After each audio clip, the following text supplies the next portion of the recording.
terrorism. And still in Asia, North Korea has claimed the missiles it launched on Thursday were a new type tactical guided projectile. In its first statement since the test, the country says the two weapons struck at a test target 600 kilometers off North Korea's east coast, disputing Japanese assessment that they flew just over 400 kilometers. It added that the new missile is able to carry a payload of 2.5 tons, which would make it capable of carrying a nuclear warhead.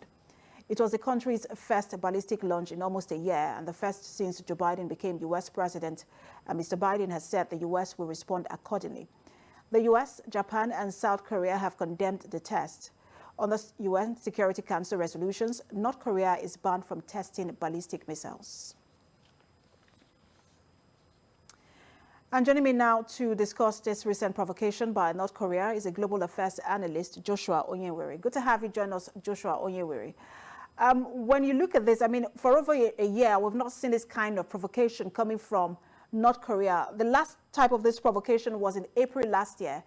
What do you think is the motivation for this? Well, thank you for having me. Before I begin, let me point out that all of these talks around North Korea's denuclearization has started more than 2 decades ago, around 1990. And what this indicates is that lots of talks, peace talks, sanctions, and diplomacy don't seem to have worked yet. So this raises this pretty much highlights that the situation has to be, looked at much more critically, particularly looking at the strengths, the weakness, who are those who are gaining from this situation and who are those who are losing from this situation. But in all, what we have seen is that this is not the first time that Japan is flying a missile. North Korea is flying a missile over Japan.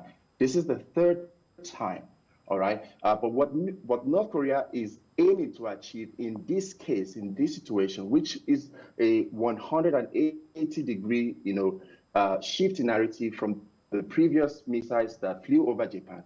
What North Korea is saying in this situation is that the joint military exercise that the United States and South Korea consistently conduct every year in August needs to stop. And this is the message that North Korea is passing across the United States in the best possible form that it can. Now, this is also coming on the heels of a meeting between South Korea, Japan, and U.S. In an effort to draft a new foreign policy strategy, for North Korea. That hasn't been drafted. So how do you think that Japan and South Korea will react or respond to this? Well, they have all responded. Japan condemned it, and not just Japan. There are so many actors in this conflict, in this threat. You have the United States as well. You have China as well as Russia. But what we have seen recently is that all across board, all countries have condemned these missile launches.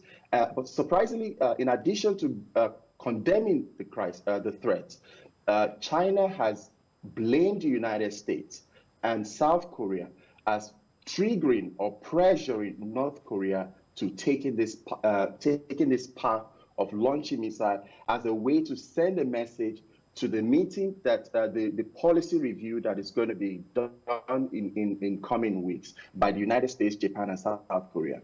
Unfortunately, what we have witnessed is that Japan seemed to be, the weakest in this whole elephant fighting, because Japan hasn't been part of the joint military exercise that is being conducted every year by United States and South Korea.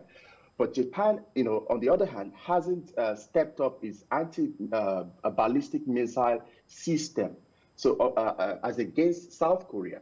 So unfortunately, North Korea is passing a message across the United States using Japan as the scapegoat in this case. So I like that you brought up China, because China, of course, has responded like you mentioned. But China is also North Korea's largest trading partner and the country with the strongest influence on North Korea, and the only country at this point that can put pressure on North Korea. But when you look at the sanctions that have been imposed on China, and the meeting between the two U.S. And China that ended with a lot of tension, do you see China willing to put pressure on North Korea? Actually, the question was asked to China if they would step up their sanctions, because there is already an existing sanctions by China against North Korea. And the question was asked, and the response was hypothetically, if that is the case, that China wouldn't do that. Let's not forget that North Korea first is the largest trading partner of China, and also there are money that are stacked in the Chinese bank that belongs to North Korea. So that doesn't seem to be the case of what is going to happen. And we have heard the Chinese, Beijing, saying that no, they are not going to step up any sanction. Yes, they promote or they encourage peace talks as a way out, and also a direct blame to United States and South Korea as being the main,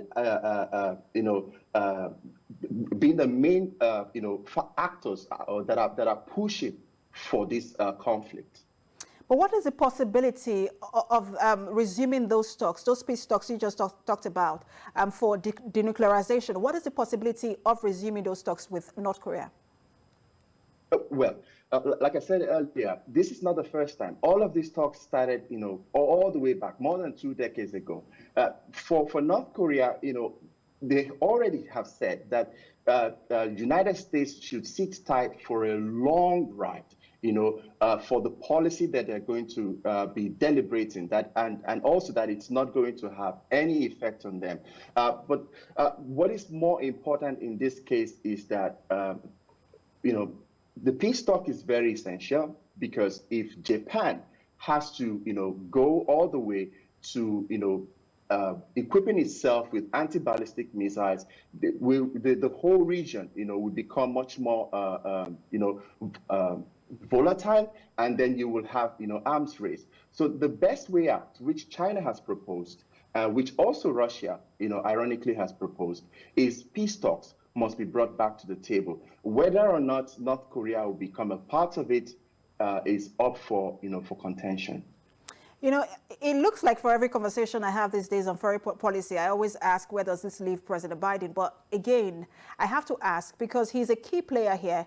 There were talks between former President Trump and the North Korean leader, and it does look like that is dead. So he is a strong ally. U.S. is a strong ally of South Korea and Japan. So really, where does this leave President Biden in terms of his foreign policy strategy towards North Korea? Okay, so first of all, North Korea for more than 4 years have had long ballistic missiles that can actually be launched on the United States. For more than 4 years, they've had that. So this is not the first time also that North Korea is testing its missile. In fact, last month they tested the missile.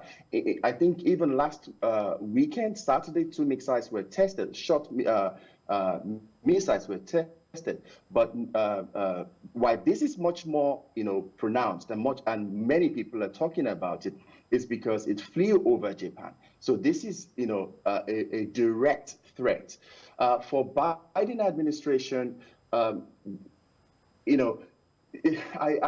really would take a guess that the talks will continue and the policy review will continue, but sanctions on North Korea. I mean, what are the sanctions? What other